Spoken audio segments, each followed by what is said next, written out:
Good morning everybody. कैसे हैं आप सभी।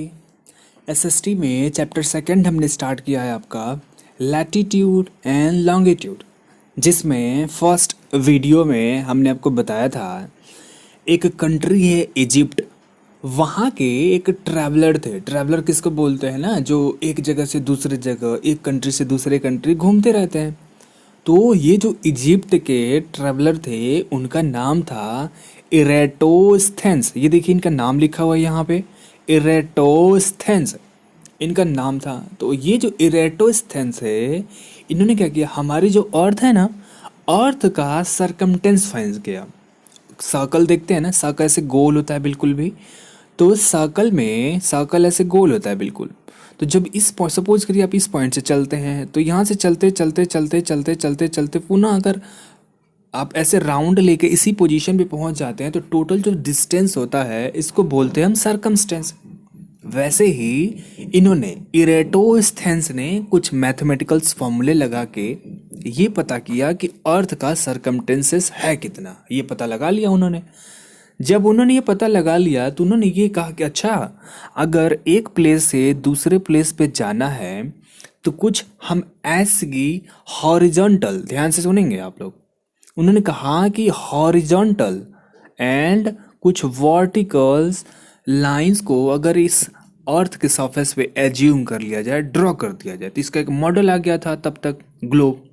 तो कहा उन्होंने कि अगर इस अर्थ को जो सरकमटेंस है, सरकमटेंस के ऊपर में ऐसे कुछ हॉरिजॉन्टल लाइनें कैसे बोलते हैं, ये होती हैं हॉरिजॉन्टल लाइनें, और कुछ ऐसे वर्टिकल लाइनें, ये वर्टिकल लाइन अगर ड्रॉ कर दे तो एक ग्रिड बनेगा। ग्रिड मतलब जाल। आप घर में मॉस्किटो नेट यूज करते हैं ना, तो उसमें देखेंगे तो ऐसी ऐसी लाइनें बनी हुई हैं, इसको क्या बोलते हैं, ग्रिड पैटर्न बोलते हैं। तो देखिए एक लाइन ऐसे आई, दूसरी लाइन यहाँ पे दोनों एक दूसरे को इंटरसेक्ट कर रही है ना, तो ये ग्रिड का फॉर्मेशन हुआ। तो उन्होंने ये कहा कि अगर ऐसी ही कुछ हॉरिजॉन्टल एंड कुछ वर्टिकल लाइंस को ड्रॉ कर दिया जाए तो हम क्या कर सकते हैं, किसी भी प्लेस का एग्जैक्ट लोकेशन पता कर सकते हैं। ये किसने कहा, एरेटोस्थेंस ने ये कहा था कि अगर ऐसा करें।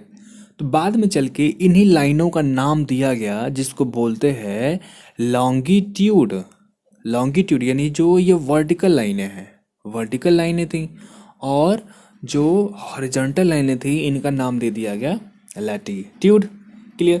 उसके बाद में फर्स्ट चैप्टर में हमने बताया था ना आपको ग्लोब के बारे में। तो ग्लोब में बेसिक इन्फॉर्मेशन क्या थी, बेसिक इन्फॉर्मेशन ये थी कि यहाँ पे टॉप पे एक पोल होता है, नॉर्थ पोल बोलते हैं, बॉटम में भी एक पोल होता है जिसे साउथ पोल बोलते हैं। तो ये दोनों हमने आपको डिस्कस कर दिया था।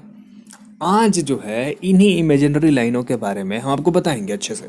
क्लियर। सो देखिए ये है ग्लोब आपका। अब ग्लोब में आप ध्यान से देखेंगे, ये देखिए ऊपर एकदम पिन पॉइंट कौन सा पोल होगा, वेरी गुड, नॉर्थ पोल। यहाँ से कुछ लाइनें ऐसे नीचे आ रही हैं, नीचे आ रही हैं, तो डाउन में जाएंगी साउथ पोल पे। तो ये हैं वर्टिकल लाइनें। ये क्या है, वर्टिकल लाइनें। कुछ लाइनें ऐसे देखिए यहाँ से जा रही है, ऐसे गई, ऐसे ऐसे ऐसे इस साइड में जा रही हैं, ये कौन सी लाइनें हैं, हॉरिजॉन्टल लाइनें। अर्थ पे ऐसी कोई भी लाइन एग्जिस्ट नहीं करती है, इसीलिए इन लाइनों को बोलते हैं इमेजिनरी लाइंस। हमने एज्यूम कर लिया है।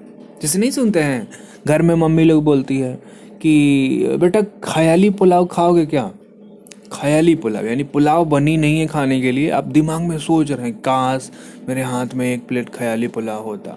वैसे ही ये लाइनें इमेजिन की गई हैं, तो इसलिए बोलते हैं इनको इमेजिनरी लाइंस।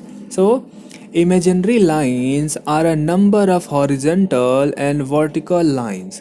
imaginary lines क्या हैं, तो imaginary lines number of horizontal and ऐसी vertical lines हैं all over the globe, जो ग्लोब के ऊपर में ड्रॉ की गई हैं। उन सारी लाइनों को imaginary lines बोलते हैं। These lines help us, ये जो लाइनें होती हैं ये हमें हेल्प करती हैं to find the exact position. Position means क्या होता है, जगह, एग्जैक्ट लोकेशन। पोजीशन मीन्स उसकी ऐसे समझिए उसकी स्थिति पता करने में। एग्जैक्ट पोजीशन का मतलब एकदम सटीक उसकी स्थिति पता करने में, of a place on a map और अ ग्लोब। तो ये लाइनें कौन सी लाइनें, हॉरिजॉन्टल लाइनें, वर्टिकल लाइनें इस्तेमाल की जाती हैं किसी भी प्लेस को पता करने में, उसका एग्जैक्ट लोकेशन पता करने में, मैप पे या फिर ग्लोब पे। The imaginary lines that run from east to west. अब देखिए डेफिनेशन मिल गई आपको, लैटिट्यूड्स की डेफिनेशन। मान लीजिए एक्सरसाइज आप सॉल्व कर रहे हैं, वहाँ पे क्वेश्चन आ गया व्हाट आर द लैटिट्यूड्स, तो आप आंसर लिखेंगे द इमेजिनरी लाइन्स, जो imaginary lines that run from east to west, east to west, ये है वेस्ट और ये है ईस्ट। तो ये देखिए ये लाइनें यहाँ से चलना शुरू करती हैं, ऐसे जाती हैं, ऐसे जाती हैं, ऐसे जाती हैं। तो ये लाइनें कहाँ से कहाँ तक रन कर रही हैं, ईस्ट टू वेस्ट। तो जो लाइनें, जो इमेजिनरी लाइनें ईस्ट टू वेस्ट ट्रैवल करती हैं उन्हें बोल देते हैं latitude. Very good. And that run from north to south, देखिए north to south, north to south, north to south. तो जितनी भी लाइनें होंगी जो नॉर्थ टू साउथ ट्रैवल करती हैं, that run from north to south are called longitudes. Clear हो गया। लॉन्गिट्यूड्स मीन्स ये लंबे लंबे हैं, लैटिट्यूड मीन्स लेटे लेटे हैं, लेटे हैं ईस्ट टू वेस्ट डायरेक्शन में, और लंबे लंबे हैं नॉर्थ टू साउथ डायरेक्शन में। क्लियर हो गया इतना। सो अब वन